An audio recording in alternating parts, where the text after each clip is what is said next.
Guess not all of Vesemir's teachings have receded into oblivion. A witcher can forget to eat, to drink, to breathe even. But a witcher never ever forgets to care for his blade. Yeah, I used to repeat that incessantly. Never tired of doing it either. What creature was it?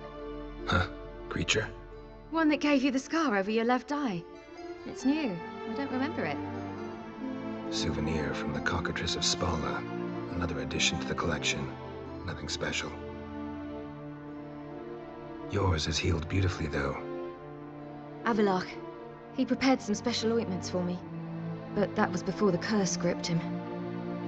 Wonder where he is now. We lifted the curse.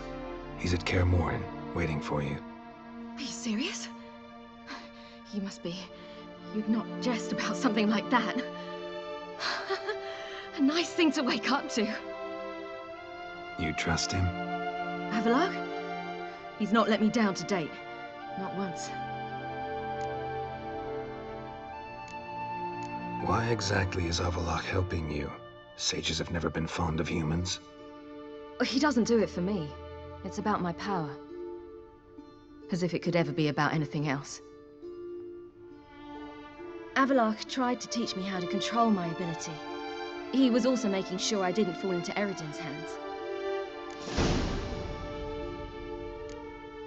What's Eredin after? What's he want from you? What everyone wants. Control of my powers. His homeworld faces annihilation. Eredin's decided to invade ours. Brilliant, wouldn't you say? Can't achieve much on his own, so he needs to bring an army. Except his navigators can't possibly move him and thousands of NL between planes. Their abilities won't allow it. Whereas yours will. Exactly. And if I die in the process, well, that's a necessary sacrifice. How do you ever start traveling with Avallac'h? As soon as I'd left you and Yen on the Isle of Avalon, I found myself pursued. Eredin and his Red Riders were on my heels. I fled through many worlds, many times. They came very close to catching me once. It was then that Avallac'h appeared, out of nowhere. He found a portal, and took us to a world where Eredin couldn't find us for, perhaps half a year. The world where Eredin couldn't find you. What was it like? You wouldn't believe me if I told you. Try me. People there had metal in their heads. Waged war from a distance, using things similar to megascopes. And there were no horses. Everyone had their own flying ship instead. Ciri, stop fooling around. Told you you wouldn't believe me. We should have stayed there. So why'd you return? I thought the hunt had lost my scent for good. I thought I was safe. Besides, I wanted to find you. You and Yennefer. You were looking for us. We were looking for you. Times I thought you were just a step away. Other times, felt like I was going around in circles. I'm not surprised. There were times I fled pell-mell headfirst and forward. So tell me how it happened, step by step. Eredin located us mere moments after we landed on Ard Skellig. Soon after, he and his riders surrounded us. I thought it was over, the end. Turned out Eredin had other plans. He produced the phylactery, uncorked it. A fog enveloped us, and Avallac'h began gasping for air. That's how Eredin cursed Avallac'h, triggered his transformation into Uma? Yes. He didn't wish to kill him. Humiliation, that's what he was after. But Avallac'h refused to succumb without a fight. He cast a spell that wrought havoc in the hunt's ranks.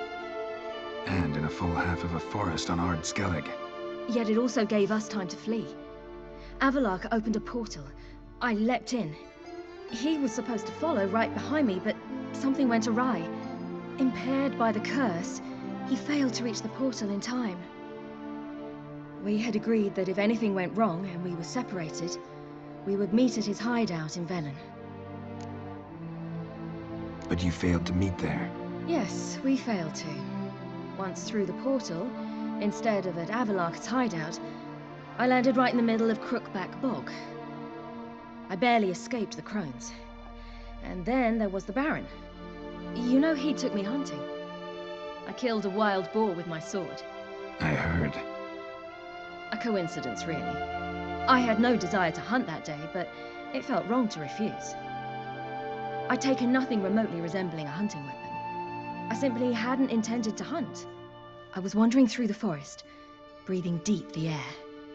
And then I heard a strange sound. Unsettling. Boar attacked you? Mm-hmm.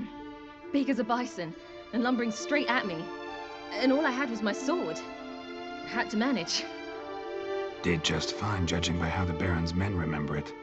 Simple soldiers, the whole lot. But we got along splendidly. A shame I had to leave. Flee. But I didn't want to bring the wild hunt down on them. Apart from which, I knew by then the curse was progressing. So instead of looking for Avalok, I decided to find you and Yen.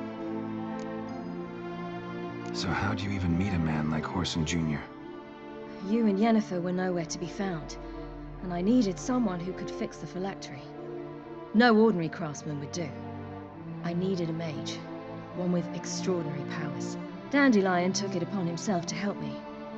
It was as if his honor depended on it. He arranged a meeting with a mage, but it proved a trap set by the temple guard. Failed to mention that. Probably didn't want to worry you.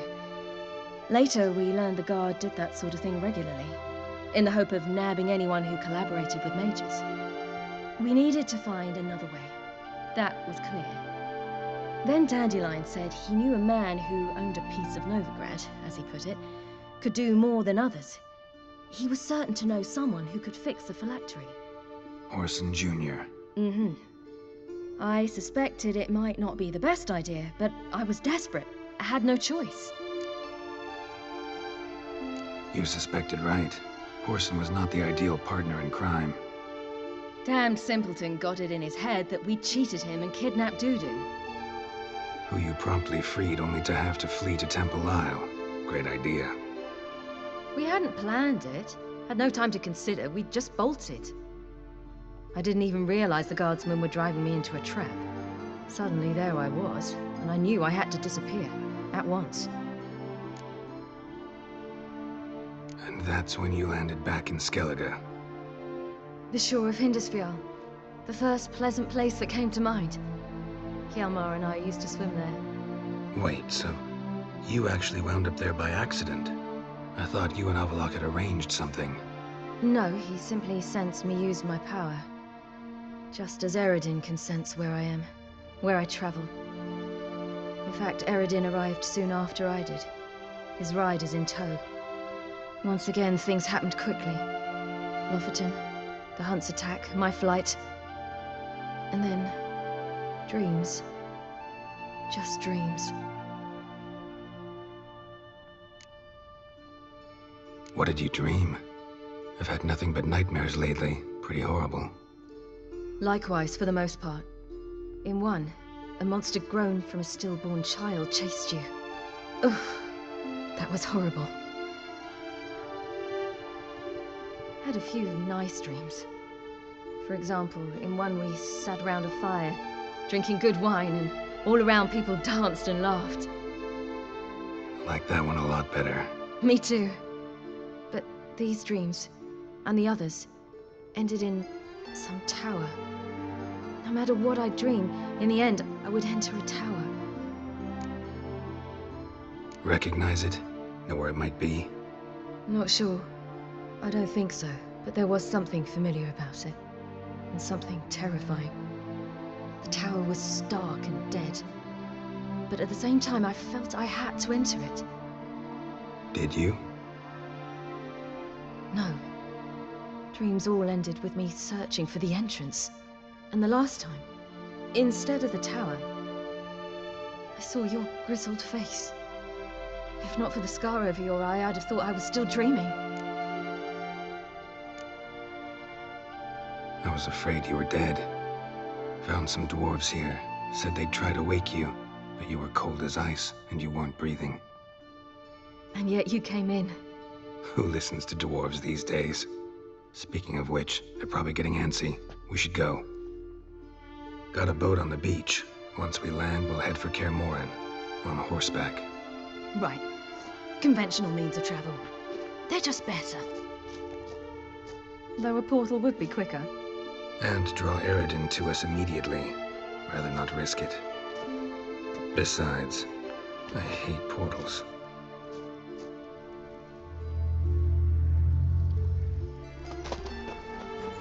Damn. Listen, we gotta think of a way to...